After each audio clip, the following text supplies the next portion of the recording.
ప్రాణాలు కోల్పోయారంటే చాలా బాధాకరం.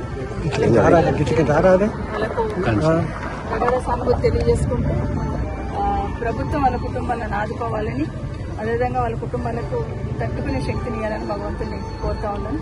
ఈ ప్రభుత్వం కూడా వీళ్ళంత తొందరలో ఈ రోడ్డు పూర్తి చేయాలని కూడా కోరుతున్నాను. మేడం, మొన్నటి వరకు ఎన్జిటి పేరుతో కాలయాపన చేస్తూ వచ్చారు, ఇప్పుడు కేసు కూడా విత్డ్రా అయినట్టుంది ఎన్జిటి.